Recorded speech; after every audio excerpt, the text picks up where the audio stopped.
Hi guys, Liz Truss and her supporters are continuing to push this line that she was nudged out by a group of shadowy organisations like the Bank of England and the OBR. It had nothing to do with the mini-budget, it was the wokarati in the civil service who were plotting against her as soon as she took office. Now it's hard to tell if Liz Truss actually believes this or is lying. She does seem to be clueless about what's going on most of the time, so it could be the former. Perhaps worse than the Prime Minister, who doesn't know if she's coming or going, are the supporters who continue to redirect blame away from the PM that was defeated by a lettuce. Here Andrea Jenkyns spews her tripe, but thankfully we had friend of the show Jemma Forte on hand to bring the discussion back to planet Earth. I mean, with Liz, she was really ousted because the MPs didn't get who they wanted. They wanted Rishi and...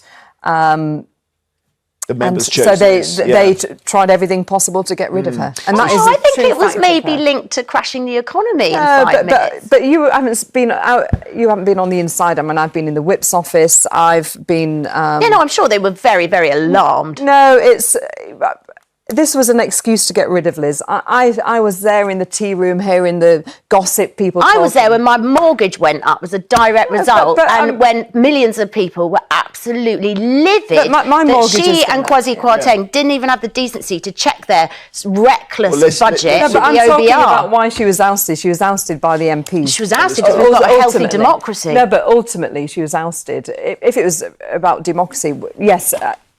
we're talking about two different things here. I'm talking about when she was ousted as the Prime Minister.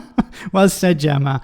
Somebody needs to speak truth to these people. They live in a complete fantasy world.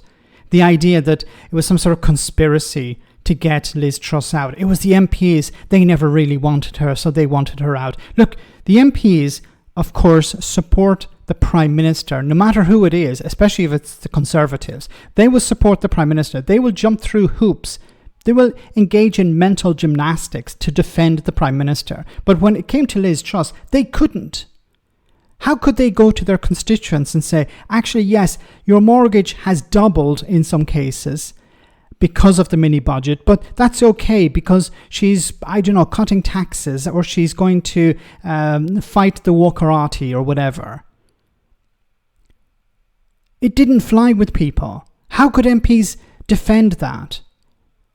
The Tories lost 6 points because of the mini-budget. Before that, they lost 6 points because of Boris Johnson and Partygate. MPs were trying to defend Boris Johnson, and they were losing support. They realised, look, we can't continue to defend Boris Johnson and his antics. We have to get rid of him. He has to go. And, while some people saw it as a betrayal, others saw it as political survival. They said, we have to get rid of him. He's a drag on us. We're losing support because of Boris Johnson and Partygate.